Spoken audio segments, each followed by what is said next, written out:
তো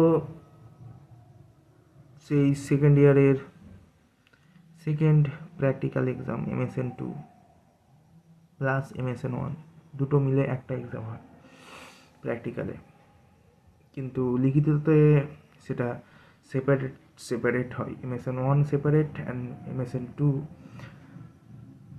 সেপারেটভাবে লিখিত রিটিন পরীক্ষা হয়, কিন্তু প্র্যাকটিক্যালের সময় দুটো একসাথে হয়ে থাকে।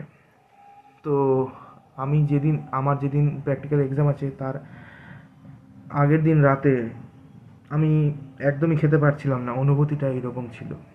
তখন আমার মা গত হওয়ার মুহূর্ত ছিল।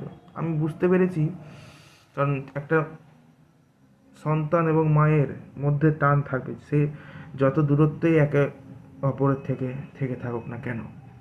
তো সেই দিনও আমি সেই অনুভূতিটা কিছুটা হলেও অনেকটা পেয়েছিলাম।